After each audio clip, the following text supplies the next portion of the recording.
What is up, everybody? Welcome back. Let's go ahead and get to the Shrieker's Den, shall we? Oh.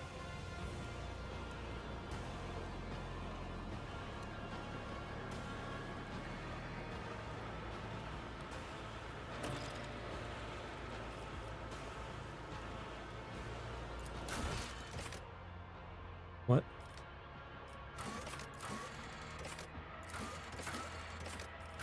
Where? Where did that go?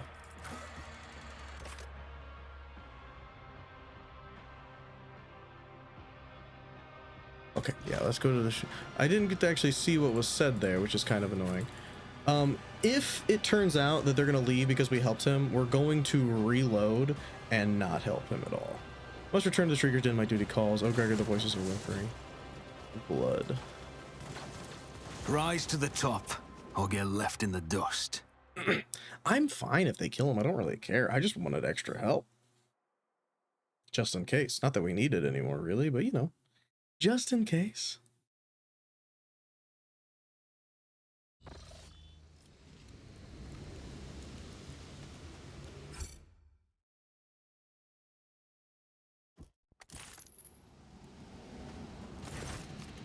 Time seems to stand still when you enter. Figures cast in shadow huddled against walls turn to you, everyone except a few standing frozen in the middle of the room with weapons in their hands.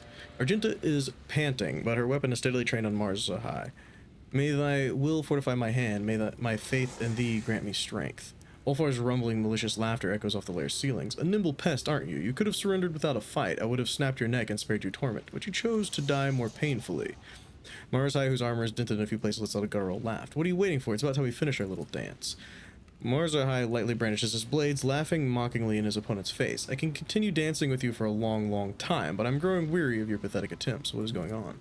None of your lackeys are well trained, Gregor. As soon as I crossed the threshold of the squalid hole, I was forced to take up arms. The abomination that you have allowed into the ranks of your companions must die. This is his will and my duty, rogue trader. Argenta's eyes burn with a frenzied, incinerating fire. Ho there! I decided to unwind by chasing the stringy Xenos across the ceiling. Join me at the Vitar.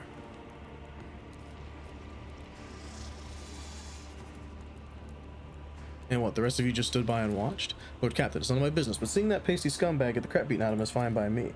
I refuse to pay for the deeds of my dark cousin. Intervention in conflict was deemed unconstructive. The unit identified as the Xenos Mars High does not have a sufficiently high priority to trigger protective strategies. Let's kill him. His will be done. There are some things in the universe that cannot be unchanged. Wolf meets Xenos, Xenos dies. Let's finish him.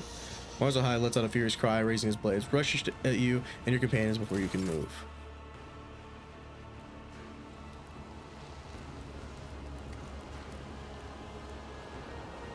Apparently, he got out. Commissar's dead. Why is he in here? Whatever. Sometimes this game, man. Let's talk to some people. Let us raise our cups at Vater, in honor of deeds accomplished and in expectation of those yet to come. Why do you call me Eighth Vater? This is the name given on Fenris to a pack father, a commander or captain. An Et Vater answers to a Jarl, the commander of a great company. Since you are the one who commands your crew, and I follow you at present, I am granting you the honored title of Et Vater. This is an honor, thank you. Be worthy of it, and see that you do not disgrace this glorious rank. How are you planning on getting out of here? I have had a few thoughts on that score, but don't try to pry them out of me. When the time comes, I will share them with you. Perception test failed. It appears this warrior of the Emperor is blessed with brute strength, but is neither cunning nor ingenious. He's clumsily attempting to hide his total lack of strategy for escaping behind tantalizing invasions. Lies. Why do you devour your enemies? Why do you think? Medicaid test failed. The answer seems clear to you. The bloodthirsty warrior has simply gone mad in captivity. Come to think of it, he's probably slightly deranged even before he was taken prisoner.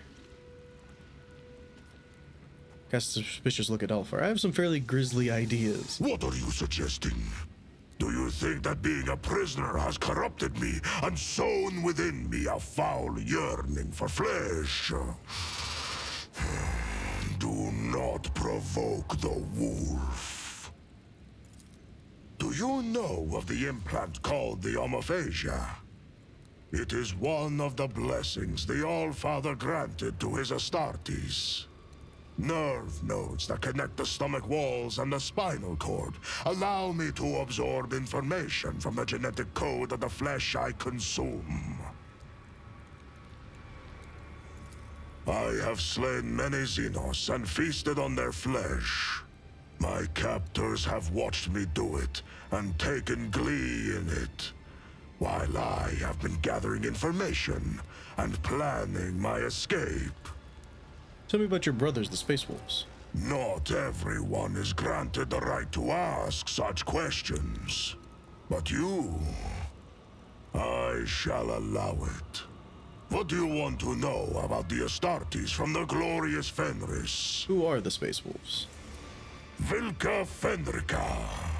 That is our name in the old tongue of our world. We are the fiercest of the All-Father's warriors, his executioners, his retribution. Our fearless Wolf King is Lehman Russ, son of the All-Father. Our world is Fenris, and our home the Fang, which rises from the world's spine into orbit. We are the thunder in the bloody storm of battle that calls to us. That is who we are. Glory to the wolves of Fenris. Smiling satisfaction, the wolf graces you with a magnanimous nod. But there is more to our spirit than grim destruction alone.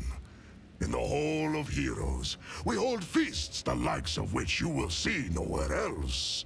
To thundering laughter, we raise our horns, tell our sagas, and honor our glorious fallen.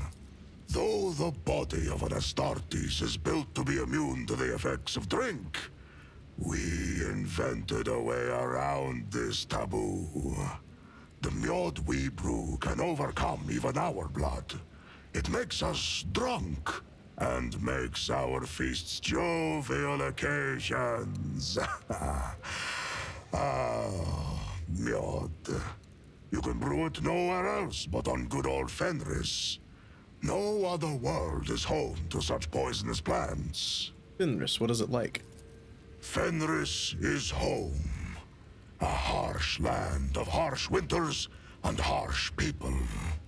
When comes the Hell Winter, a fearsome season of frosts, the merciless world sea freezes, and great white bears, snow wyrms, and ice trolls go on the hunt. Then the murderous frost retreats, and boats of harpooners sail out to ply their craft, capturing sea snakes and krakens. And then comes the season of fire. Volcanoes awaken, waves wash over whole islands, and only the land of Asaheim offers salvation to those whose blood and grit win them the right to live upon it. Clan fights clan, crows circle over battlefields, and wolf howls rise up to the sky. That is my beloved home. There is no place in the universe like it. Tell me, Et Fater, what is the most fearsome foe on Fenris? Oh no, the test failed. Fenris is known as a death world for a good reason. There must be dozens of lethal creatures that inhabit the planet, but which is more fearsome than the rest? Wolves? One cannot speak of Fenris without mentioning its wolves. Wolves are fearsome, but there are no more fearsome wolves than us. The curse of the Wolfen is the most fearsome and most terrible foe on Fenris. In the heart of every brother, there lives a dark beast, bloody and forever ravenous. He hungers to kill, not for glory or duty, or his battle brothers, but solely for the sake of killing. For he who falls to that dark beast there is no joy or thrill in slaughter. There is but dull rancor. In icons I have seen, Astartes look much less wild. Our gene seed is unique. Layman Ross blessed us with the Canis Helix, a genetic gift that heightens our senses, making them sharper than those of brothers from other chapters. The Canis Helix kindles a bloodthirst in our hearts and changes our appearance to resemble the lethal wolves of Fenris. For a Space Marine chapter, you're far from unorthodox. The wolves do not take orders from outsiders. We keep the old ways, not the Codex Astartes. We fight in packs, and we are trained and healed by our wise rune and wolf priests. We do not find honor in adorning ourselves in laurels, but instead etch the full names of our fallen kin as a promise of vengeance, and draw strength from that promise. What do you believe in? We believe in the great wolves, in the deadly Blackmane and fierce Drakan the Thunderwolf, in redoubtable Hagar the Mountain Wolf, and in the Bloodied Hunter. In the wolf that stalks between stars, who follows us wherever we may go. And in the uncanny two-headed Morkai, guard of the realm of the dead. Only the great wolves show us their favor. The others are more malign, but each teaches us a lesson. For that, we praise and honor them. That mean you do not believe in the immortal Emperor of humanity as a god? The All-Father is not a god. He is the best of all humans, our perfect forebear. His blood flowed through the veins of Layman Ross, and Ross's blood flows in me. Does that make me a god? My respect for him has no end, and I am ready to die for him. But what place does faith have here? Is the All-Father like the massive iron wolf, whose every tuft of fur forms a mountain on the surface of Fenris? Or is he as enormous as the Sun Wolf, which rises to hunt every morning and fills our world with light? The All-Father is not a god, but the highest of humanity. Ordinary humans struggle to grasp this, but we, his warriors and offspring, remember the truth. I also believe that the Emperor is a man and not a god. It makes his deeds all the more glorious. Battling gods is child's play when you yourself are a god. But if you are a man... now, that is the stuff that sagas are made of. What else do your wise priests do? Lacan the Ruined Wolf once shared the mysteries of the healing potions and the secrets of magic sagas. He taught them to see the past and future in throne runes, to call down storms, and to carve powerful talismans. Warp test failed. You sense not the slightest power emanating from the charms Ulfar is wearing. You spoke of full names that give strength. What is your name in that case? Ulfar Redmane. That is what my brothers call me. Reception test failed. The primitive culture of Fenris... I just failed everything. Couldn't have well bestowed such a simple and banal name upon Ulfar. There's nothing to wonder at all, here at all. You feel is pity for the Space Wolf, I understand. Do you? And there I was, about to round off my story with a short 400-verse saga about the gifts of Lacan the Ruined Wolf. My curiosity has been satisfied. Should what I told you reach other ears, I shall take your tongue. How did you end up here? What do you want to know? What brought the Space Wolves to the Expanse? Or how I ended up in the non-human's Dark City? Why did you come to the Koronus Expanse? An inquisitor by the name of Calcazar put out a call for aid. My wolf lord did not refuse him, and had 2 packs deployed to the Expanse. We never trusted this ally, but a blood debt for a service rendered in the past forced our hand. Imperium test failed. The Inquisition wields immense power. The entire chapter might have come to the Koronus Expanse had Calcazar requested it. What debt did you owe the Inquisitor? He saved our brother who had lost the pack and was unable to look after himself or the chapter's honor. Calcazar returned our brother to Fenris and kept secret the misfortune that had befallen him. The Jarl knew that the Inquisitor's actions were driven by opportunism, and the desire to have us mighty warriors in his debt. But honor forced him to be hospitable to the stranger, and swear an oath of friendship. Why did the Space Wolves not trust the Lord Inquisitor? The Inquisition. Pah!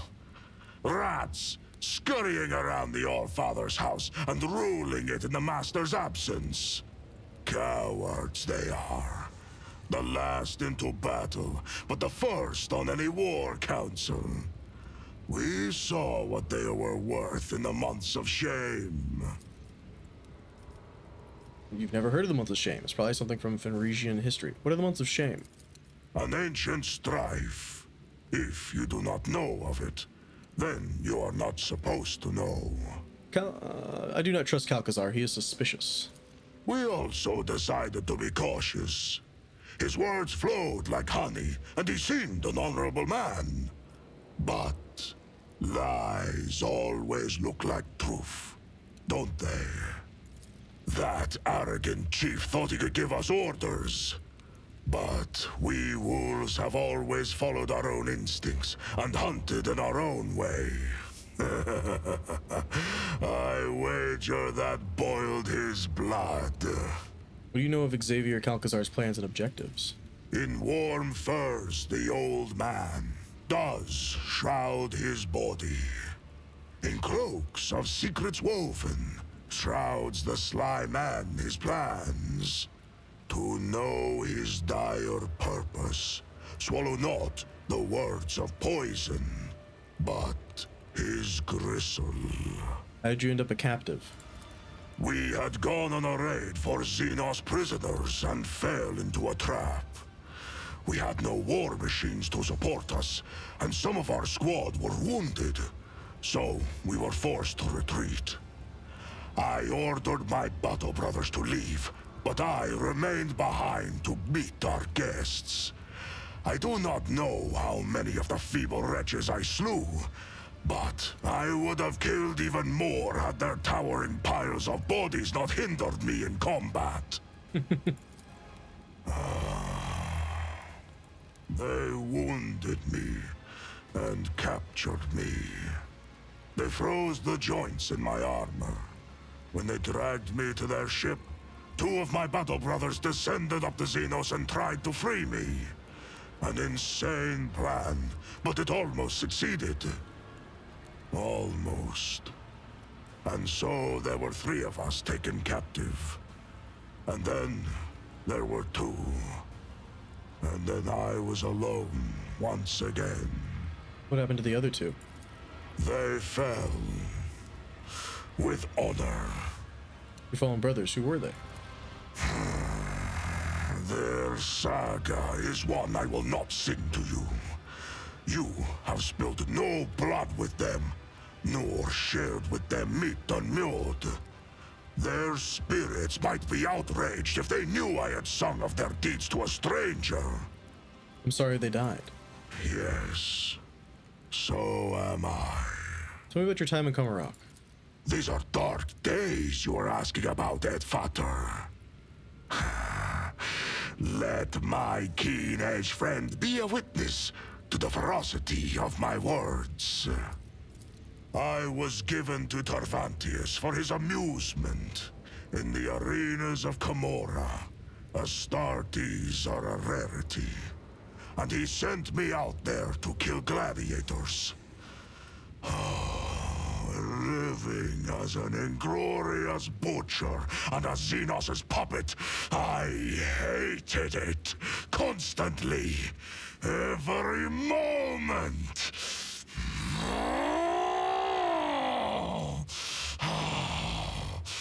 I had to take care of my mind before it was twisted to the seven hells.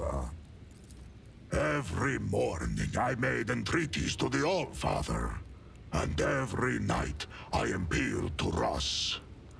I trained my body, read the litanies, and in the darkest moments I recited my own saga. I recalled every battle, every wound, every brother. And that is how I survived. I always survive. I see. This was a bleak saga, Edvator. Answer a few questions about yourself. Instinct bids me to remain silent. Such knowledge is not to be shared with just anyone. Only those who possess my complete trust. I must take my leave. Fenris Hjolda, Edvator. Fenris Hjolda. Fuck. How you doing, Pascal? May these instructions may the filters of knowledge.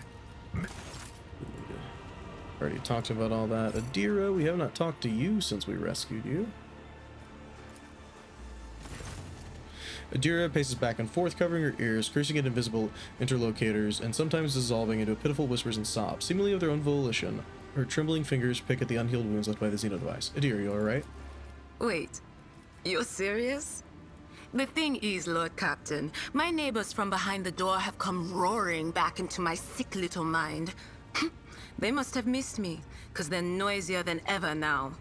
But I guess that's better than being a pawn in the hands of Xenos doing experiments on myself. Any ideas how we can get out of here? Looks to me like we're up to our necks in every type of shit known and unknown to humanity. Could there be a way to sneak out of the arena? I don't know, Lord Captain. Right now, I can't tell the difference between my own thoughts and the voices, let alone come up with an escape plan. But of course, it's possible the whispers will give us a nudge in the right direction. What are your friends behind the door saying? Anything useful? It's harder than usual to pick out anything specific. With all these dampening gadgets around, it's like trying to hear through a wall of static. But if I try harder... The threads are very tangled. Some of them are woven together, but each one is trying to pull in its own direction. The puppets think that they have free will, but it's only because they have been ordered to think and act so. This is a skilled puppet master at work here. His dark hand is far away, but that only makes it more terrifying. Even a colorful doll that springs out like a jack-in-the-box and scampers around wherever it pleases does so by his leave. You must listen well to the strange melody and step in time with it. Its music is dismal and dangerous, but it does not echo the chorus of torment. This does not mean the dance will not be bloody, but once you learn it, you can lead the steps. Little time is left to gulp down the bloody dust. The twisted mirror with no reflection beckons you into its labyrinth and offers hope in a moment when death is inevitable. I can't make out. Damn it! It's a lost cause, Lord Captain. Must go. Stay strong. Continuing on. How are you doing, Argenta?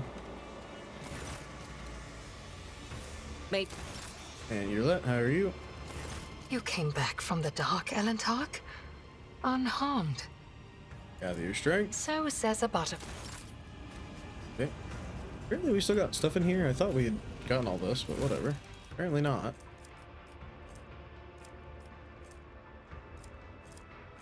I definitely got all this, right?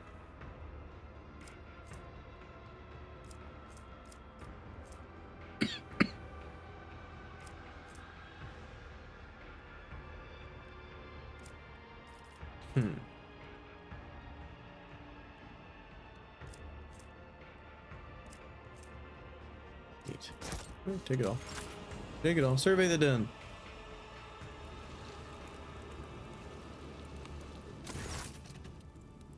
Do not wish to be disturbed. Alright, looks like we are good to head back out then.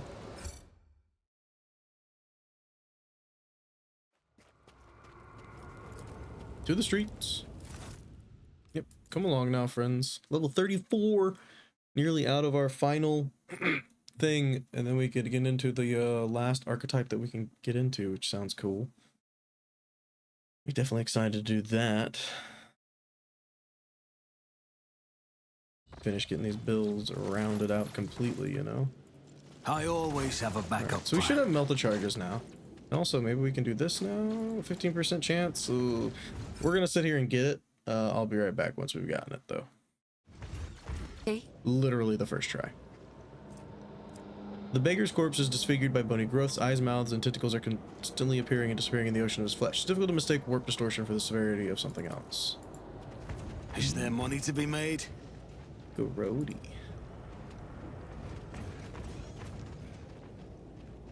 Going this away. Because I want to go down. We should be able to blow up stuff now, I would think.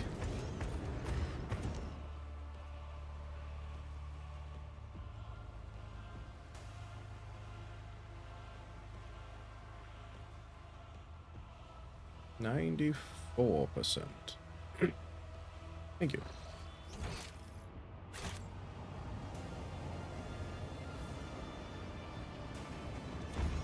Oh, I got athletics. Both strong and wise is Ulfar. Which Ulfar is the best at doing now, so. Boom. Never doubt me. Always keep your eye on the prize. Save, I guess. Also, please leave this open and save, dang it. Thank you. A trivial task. Just a bunch of Let us easy not things to dawdle. get.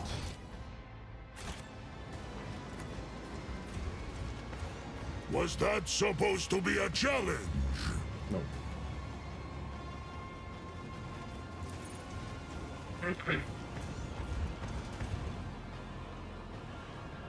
The Emperor I always favors keep me my today. options open.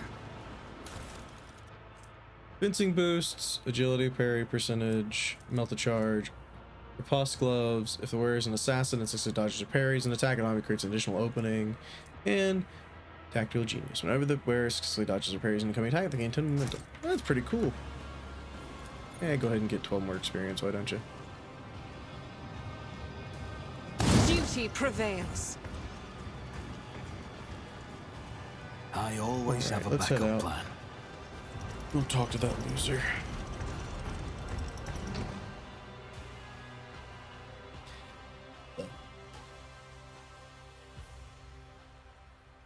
The guy that stitches evil things together and has Cassia still.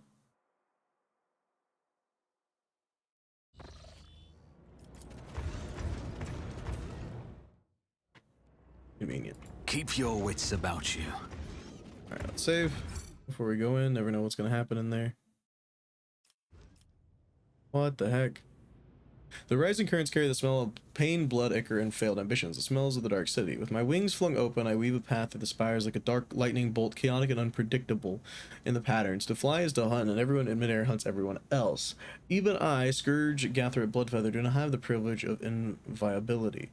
Around these parts, I may become someone else's prey, except probably not today. This day I am the hunter. My homunculus-modified olfactory receptors pick up the scent of my prey. I tread cautiously at approaches. The stench of monkey is foul but varied, and the scent of my prey is quite telltale.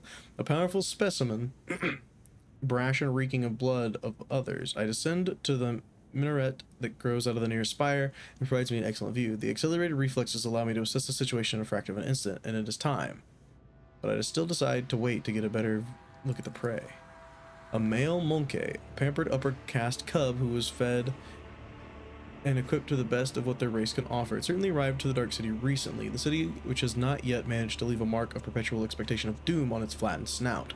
The most glorious game which clings to life the strongest and leaves the sweetest death essence, the reflexes urge the muscles to act. I act. The shard carbine spews forth a stream of crystalline projectiles that howl and shatter as they pierce the flesh of the prey. A deadly slashing blizzard drapes the street in bloody snow. The bodies of random passers-by caught in the fire, falling to the ground. This is a common occurrence among the spires. Everyone around me flees from field of death, whose borders I have made clear. The prey falls, but it is still alive. I did not expect the hunt to end with the first salvo. The prey is badly injured. I can finish it off in the open. The prey is trying to locate me among the tangle of spiked minarets. Its frantic gaze leaps helplessly from one spire to another, but my hiding place is too discreet. Triumphantly, I revel in my superiority. He summons his companions to its aid. A mistake. I unleash a new fan of crystalline shards. The flesh of the prey blossoms with new cuts from my projectiles. Anyone who tries to approach it will be killed by the brittle shrapnel. The prey should have run away, not giving me more chances to cripple it. The prey is weak and breaks into a run. Clever. By escaping from the open streets, the prey has deprived me of the advantage of my long-range weapon, but I will not let her escape, so I spread my wings and soar over the alley, pelting the prey with bursts of indirect fire. The chase must not end too soon. The petitioner wanted my prey to die slowly. There is a strangeness to the movements of the prey as it dashes away one moment and freezes the next. My receptotrope and altered pupils are great at detecting movement, but they are worse at perceiving stationary subjects, and my prey seems aware of this. The prey, he's on the most predictable, hoping his strength slips away. It flees down the most predictable and straightforward route, hoping that its strength does not abandon it. Perhaps the body of my prey was modified, or it simply abounds with vigor. Even the heavy wounds inflicted by the first salvo cannot slow it down. I emit a frustrated shriek as I watch the path of my projectiles follow the prey without reaching its flesh. The hunt continues. The prey manages to elude me for a moment by popping into a crowded street. The jet booster on my back emits a stream of ghostly blue flame, and I continue my pursuit. As I storm into the streets, I see the prey again. This is a nice catch. The petitioner wanted me to deliver the prey to her, but I decide to do something different. When it is over, I will impale the body of the prey on a spike protruding from the highest spire, so that it serves as a testament to my victory. My flight is swift. Everything necessary and atavistic had been cut from my body so that the air currents would carry it like a projectile from a splinter rifle. Alas, this is also my weakness. I am so light, even a small obstacle can throw me off course. But the prey has no idea how vulnerable I am during flight. The initial horror caused by my sudden attack is already worn off. The prey has suppressed panic and is acting decisively and boldly, a commendable triumph of will over instinct. Seeking to slow me down, the prey, no, all these are terrible, has barred my way with a cataclysm. The prey rushes over to a half-dismantled recycle, shoves away the slave who's repairing it, and overloads its anti-gravity engine with admirable dexterity. It barely has time to bounce back before a deafening explosion fills the air with shards of rock, pieces of the ghost bone, and fragments of bodies. I evade all projectiles with a graceful twirl and dash into the rolling dust to where my prey is hiding. The conclusion is drawing closer. As I turned the corner, I triumphantly realize that I have driven the prey into a dead end. It is time for the massacre. The poison I received from the petitioner as payment for the hunt was contained in the crystalline projectiles and should have worked by now. It would slow down the nervous system of my prey, weaken its muscles, and render it unconscious. But when I see the prey, I fail to notice any traces of it. Could the prey be so strong that the body has overcome my deadly battle toxin? Turns up not where I expected it to be, having climbed the ledge of wall, and lunges at me. My wings folded, I gave an impulse to the jet booster and glide under the prey. It lands after me, disappointed. Everything will be over in moments.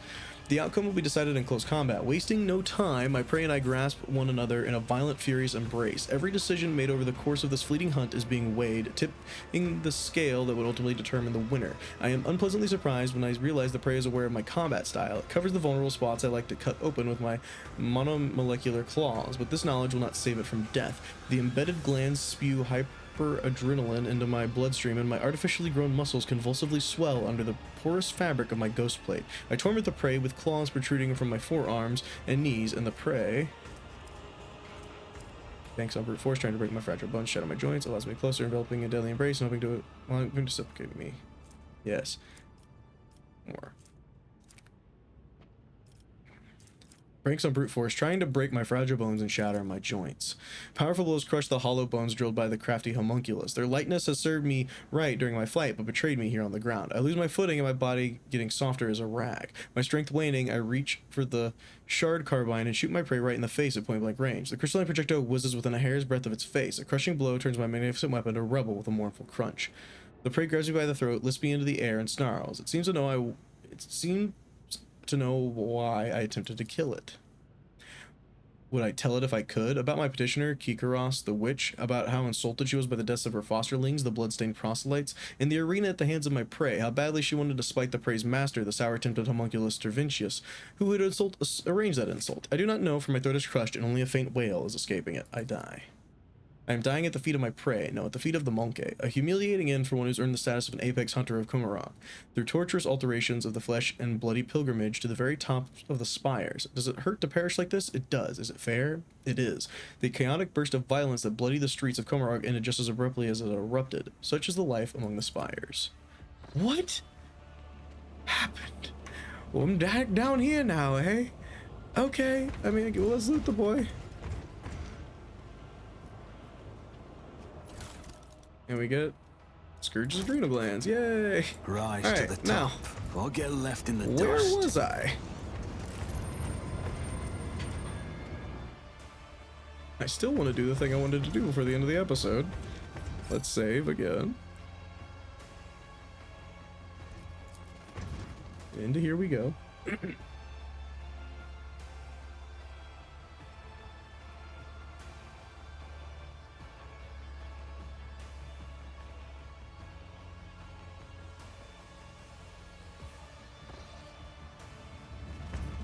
Please give Cassia back. Is there money to be made? Alright, let's save and let's talk to this guy.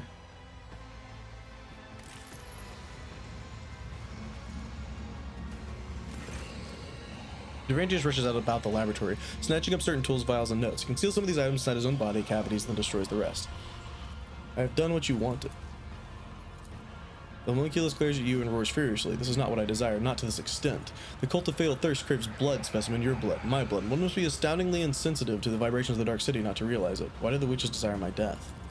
You humiliated them, monkey. Koronus and I agreed that she would send fresh meat against you, but she decided to undermine my authority by sending out her best. You slaughtered them, and so it was the cult's authority that suffered. But who cares about a pathetic monkey? You are my lackey, and thus it is I who is responsible for undermining the cult's authority.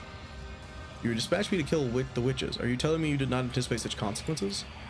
It was supposed to go differently. Your performance was supposed to be a lesson in respect, not a declaration of war. You would have killed someone unimportant and made the witches' vanity bleed. The witches would have received your head as a salve for their wounded pride. They would have been reminded for the time that I was still someone who could greatly complicate their existence. Instead, you have failed me, all of you. Koronus did not keep her word, and you did not die in her trap.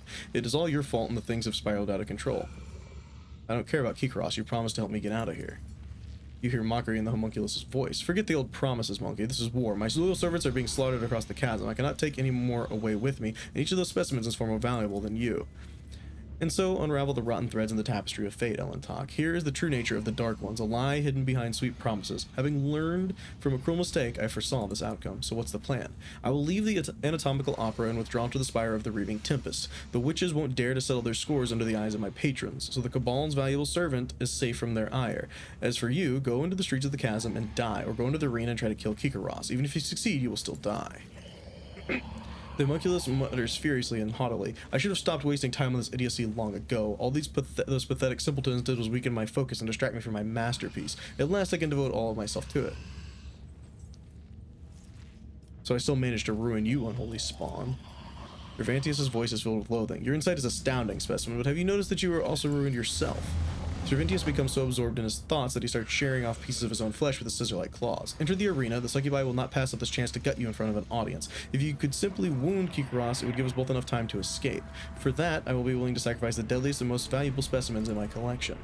Terventius is silent for a few moments. To repay Koronus for her treachery, I will send the anguished prospector to the arena. While the witches are preoccupied with ending your life, the prospector will kill several of them. Regardless, it is too conspicuous for me to hide from the cult's huntresses. Let my creation perform the symphony of pain for which it was designed. If you manage to kill her, run. Sinisthoria will not leave such impertinence unpunished, and her wrath is 100-fold more dangerous than Kikaras's fury. Do not return to the chasm, you will find no shelter there. Seek salvation in the other spires. You may prolong your agony for a short time. Since you intend on fleeing, you might as well release my companions. I cannot transform them to my new sanctuary. You may take them. Some may still be alive, but do not allow them to use their abilities until I have left the anatomical opera. Moment of your time. Curious, you have earned my attention. Specimen speak quickly. Can you, seeing as you're abandoning your lair, would you be willing to share some of your creations with me? The mere thought of you tarnishing them with your filthy hands is revolting, but if it serves to ensure my safety, I will tolerate this obscenity. Give me all the things, thank you. Yes, I'll take that, thank you. Yep, those as well, yep, great, yep, fantastic. Thanks, thanks. Yep. Yep, also one, thanks. Yeah, thanks, and thanks. Cool, great, fantastic. Before you leave, I wasn't willing to pay for it. She needed equipment if I'm going to kill your enemies. The servants are always dragging worthless trifles in here. I have no use for them. Find yourself a club or a sharp stick suited to your abilities. You could try something more advanced, assuming you're not too afraid of actually killing yourself with it. Ah, no more. That's okay. I have a nose for profit and a I'm willing to pay for adventure. My condition has been rather grave since my arrival came in my body. The loud click of a scissor-like fingers, Cervantius' voice turns cooler. So let's see what kind of interesting damage your body has taken and which parts of your miserable organics can be improved without inflicting any substantial harm on your sanity. Try not to scream. Some specimens end up tearing their vocal cords during this procedure. Then again, you will scream whether you want to or not.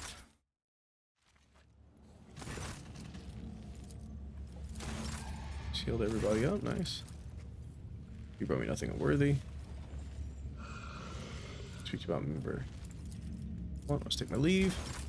So did we get Cassia back? Like, that's not what I wanted. It said it released her, but oh, maybe they're over here.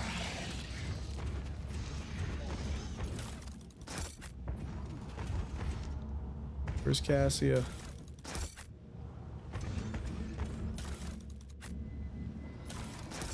Let us not dawdle. Where is she? Is she in there?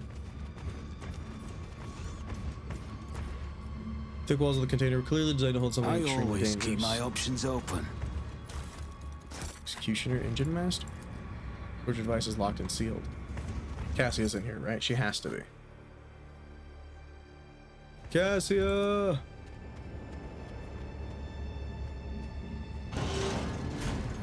Yes!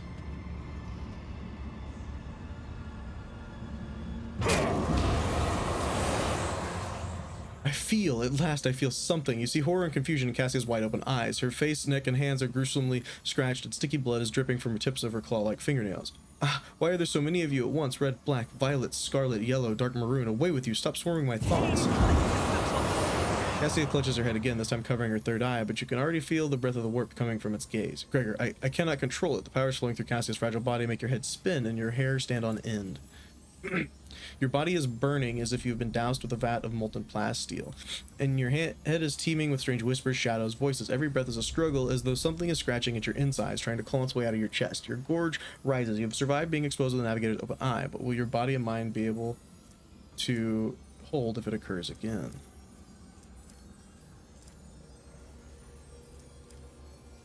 No.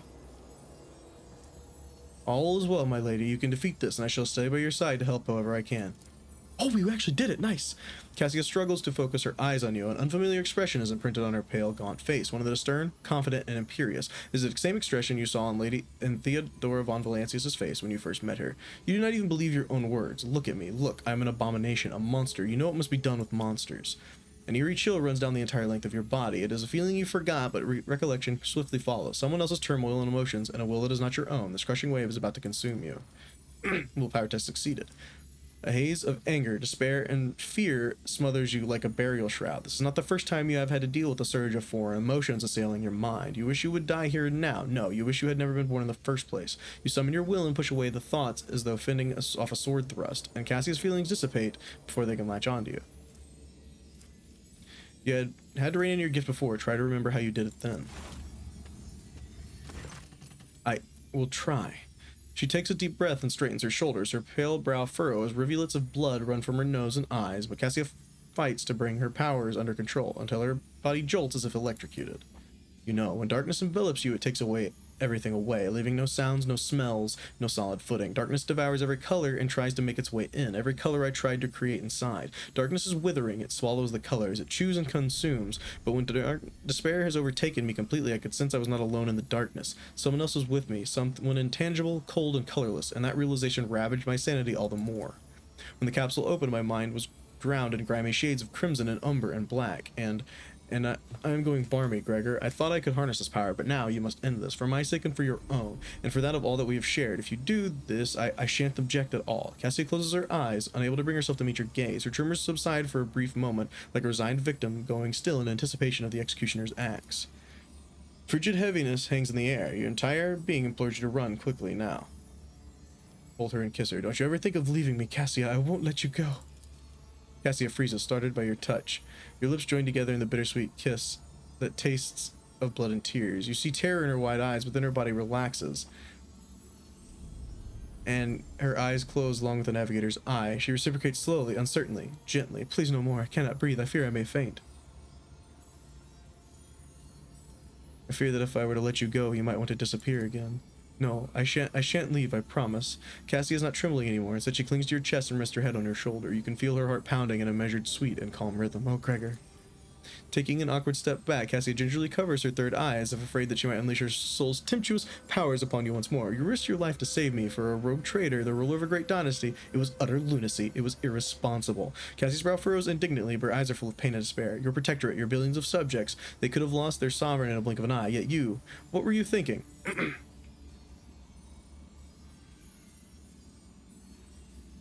I was not thinking, just acting. What could you possibly see in someone like me? Cassia's voice is almost a whisper. She looks away. Words fail to express my feelings. Let my actions speak for me. Please stop, Cassia exclaims, gently covering your mouth with a hand. My lips are sore from the wounds. I can feel your heart in your actions. I do, but for now, please, let us enjoy a moment of respite. She caresses your cheek and then steps away abashed. Success! Who are we discarding? I think it's a Adira. We're gonna discard Adira. Take Cassia with us. Fantastic. To the journal. Reunion. Quest completed. Always keep your eye on the prize. These two are dead now. Haha, losers.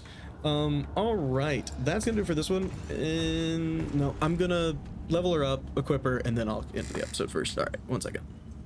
Alright, we went ahead and grabbed an intelligence increase, strategic offensive, and it will not die on Cassia, so she just gets a bunch more HP. And also her equipment, if you want to check it out. We bumped up her Imperium with and made it go skill of fellowship instead of intelligence. So yeah, we got that. We've got, you know, light armor on, some bonus to perception. Get the Bloodhound staff and the Cassina staff. We got the Charist Pendant for more fellowship and more commerce. We're not really doing a lot on the commerce. So, well, actually, no, she does actually have pretty good commerce. But we're doing plus 10 for Imperium as well there. Mystic Ward, at the beginning of her combat, where allies gain deflection equal to a swear psi rating. I don't know if she has a high psi rating. But like otherwise, we were looking at like, I don't really know.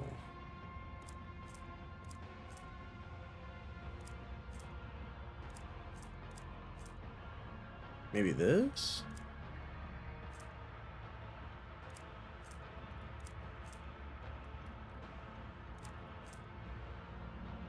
I mean, actually, I just threw that on there.